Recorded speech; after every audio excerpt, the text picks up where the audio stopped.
And then there's Michael Rosenblatt. I wish he was here tonight. He's the person that more or less discovered me in a nightclub in Manhattan. He told me he was an A&R guy at Sire Records. I had no idea what an A&R guy was, but it sounded important. So I jammed my demo tape into his hand. We both did a tab of ecstasy, and then we danced the night away.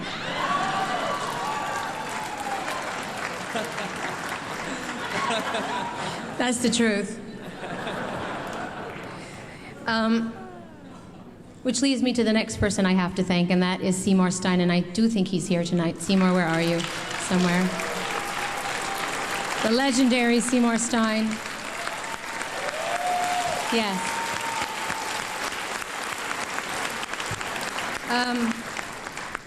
To know Seymour is to love Seymour. Yeah.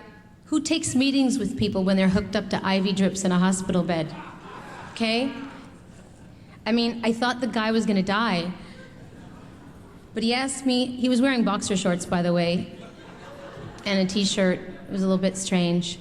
He asked me to play my demo tape for him, and I just happened to be carrying a boombox with me. So, yeah. So I played my music, and he seemed to like it. And anyway, Seymour's still alive and well, which is great news. Thank you, Seymour. Does any of this sound strange? Hospitals, synagogues, ecstasy, I don't know. Believe me, it just gets stranger.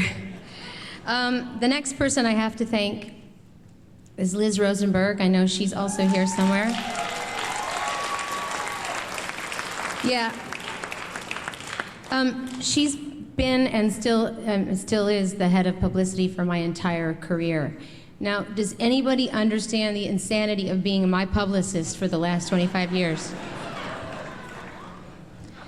Yeah. Well, I think Liz was smoking a joint when I first met her. Yeah. Yeah. I walked into her office and she very politely stubbed it out in the ashtray. I don't think she thought I knew she was smoking a joint, but it was a little bit obvious. Anyway, we hit it off right away. She was my kind of girl, tough, irreverent, and funny. And we've had a long and amazing chunk of time together. God. After dealing with all the nutcases she's had to deal with and putting out all the fires that she's had to put out, it's kind of amazing that she's not shooting up heroin. I don't mean to grass everybody up and make it sound like everybody I hooked up with was like a drug addict or anything. But the fact of the matter is, or the reality is that I ended up with a group of very responsible and hardworking people who gave me an enormous amount of love and support, along with everyone else at my record company. And I don't have time to thank all of you, but thank you. So then, of course, I needed a manager, right? So I asked myself, who is the most successful artist in the business today? And Self answered, Michael Jackson. So off I went to LA to find the man who managed Michael Jackson, to make him my manager. Cut to Freddie DeMann. Another man I want to thank, the ultimate Mac Daddy manager, slicked back hair, tan, smelling of expensive cologne, big desk, smoking a cigar. Yeah, he drove a Porsche. He gave me a ride back to my hotel in that Porsche. By the time we got there, he was my manager.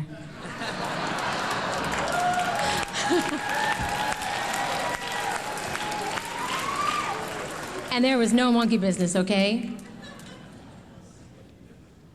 He gave me, I'm just kidding. See, he rubbed off on me. This speech was not meant to have a lot of sexual innuendos somehow. He's bringing sexy back.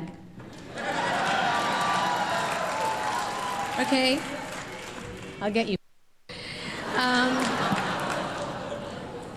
Okay, so we had an amazing 15 years together, and I learned a lot from him, so thank you, Freddie DeMann.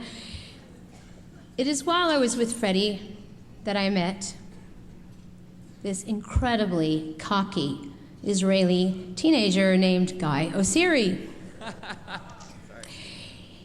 He was like Freddie's step-and-fetch-it boy.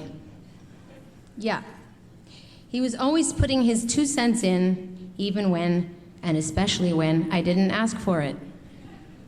He was the most ambitious, confident, idealistic, hungry for knowledge, obsessed with money 18-year-old I had ever met. He kept pestering me with his ideas. He never stopped scheming. He was relentless. And today, he is my manager.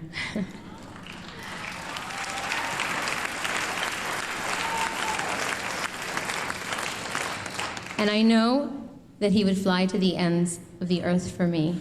So thank you, Guy. And as you can see, everything kind of goes full circle here, doesn't it?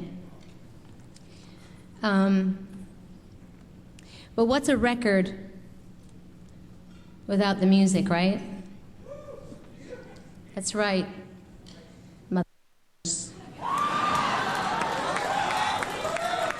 What's a record without Nile Rodgers, Pat Leonard, Babyface, Joe Henry, William Orbit, Mirwais Ahmad-Say, Stuart Price, Pharrell, and now Justin Timberlake and Timberland?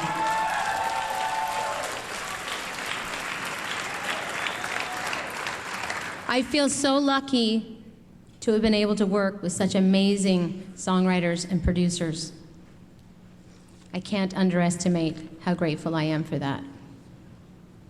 I would also like to thank all of my fans who have stuck by me through thick and thin.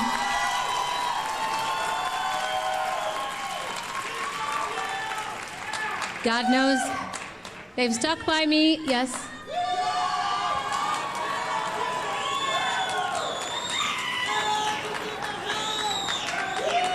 Now be quiet.